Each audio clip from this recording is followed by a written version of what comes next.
there are a lot of different things that happened in the film world in the 90s that I think were interesting and I miss.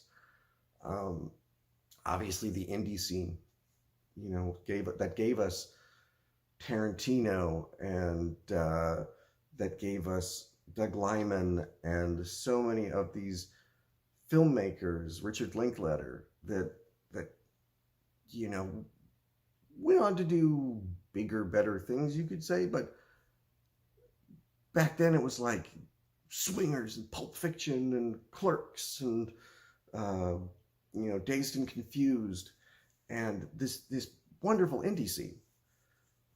There was the pulp heroes. That's what we got in the 90s. We didn't have comic book heroes in the 90s. We had the pulp heroes. We had the Rocketeer and the Phantom and the Shadow. Those were the superhero movies at the time. We had the historical epic, Braveheart and things like that. We also had,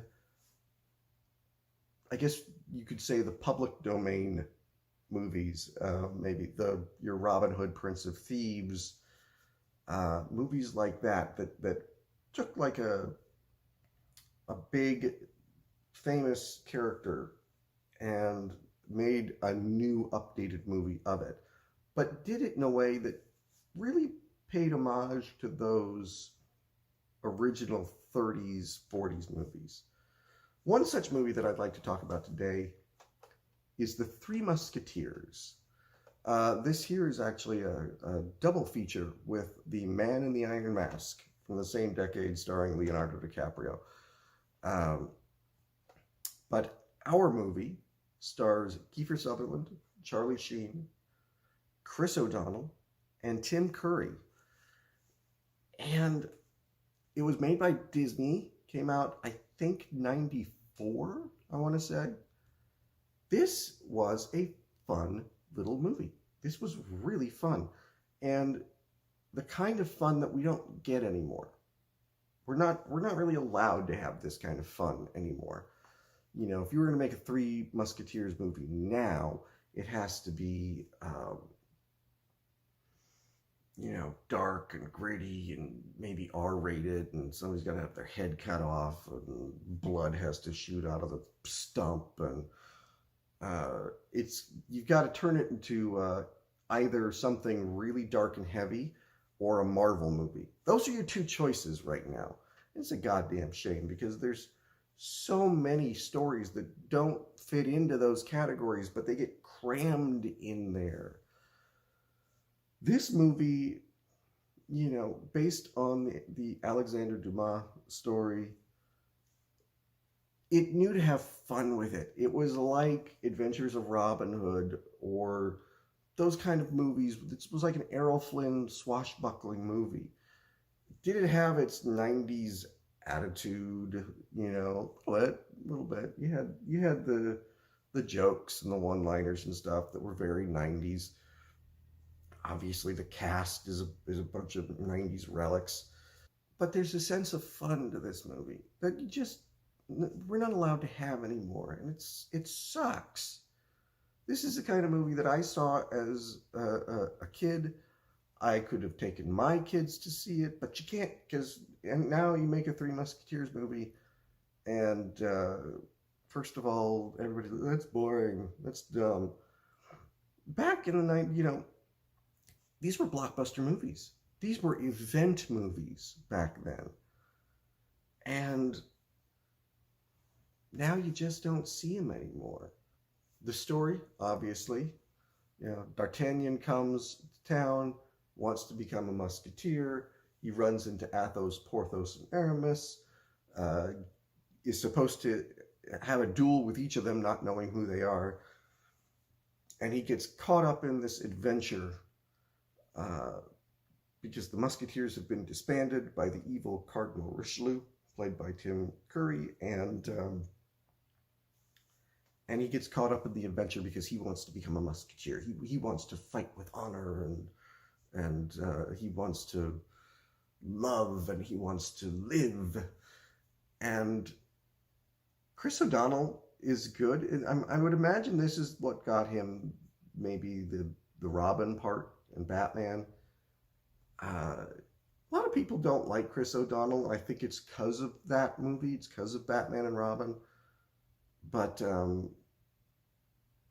was never anything wrong with Chris O'Donnell. There was never anything wrong with Chris O'Donnell as Robin. Um, he wouldn't have been my first choice, but he also wasn't bad in the part. He's a charming young actor, or was at the time a charming young actor, and he's great as D'Artagnan.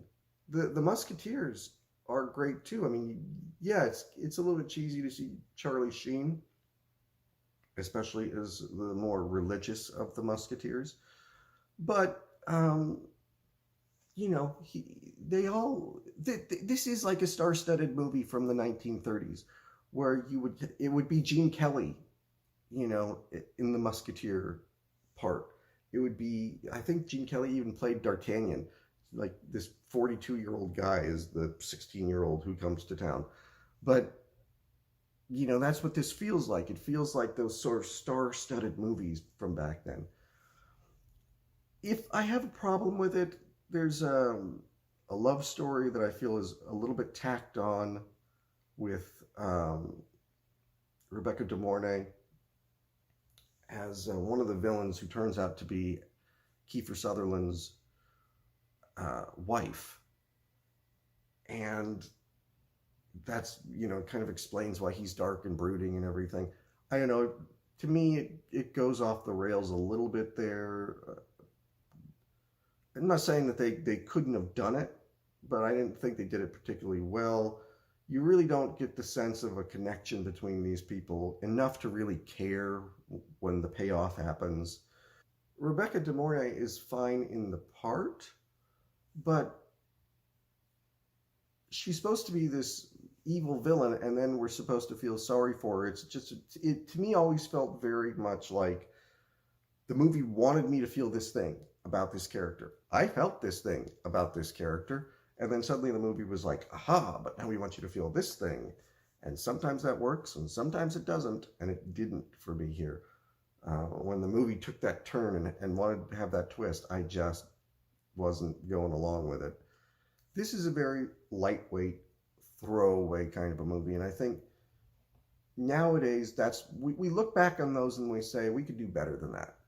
You know, I always think of that Russell Crowe Robin Hood movie from like 10 years ago that Ridley Scott did.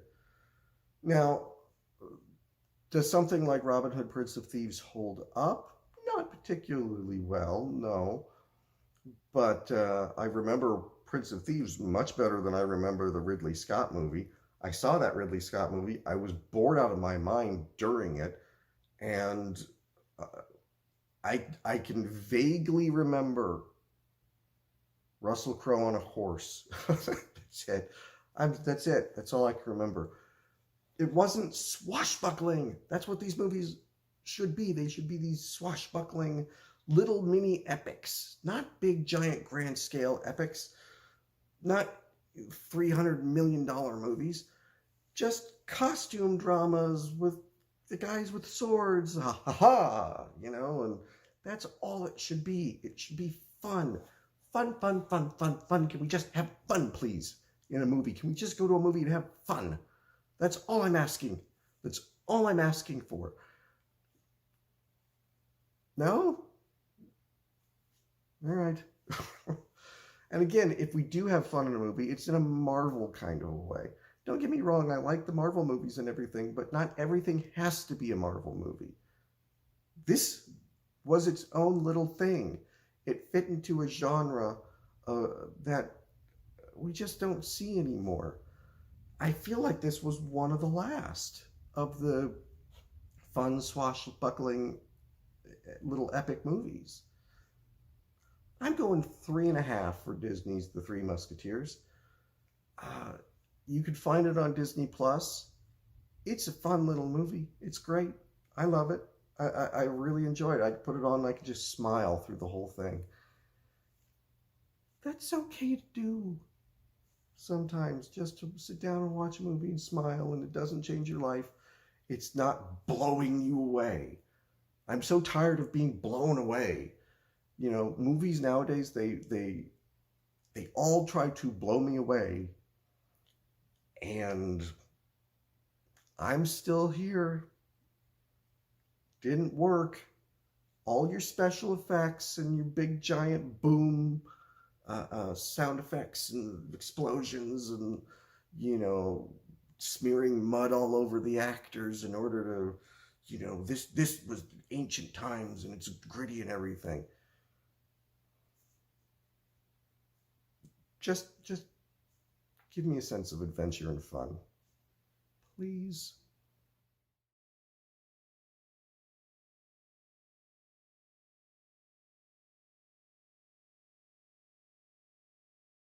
Their worlds.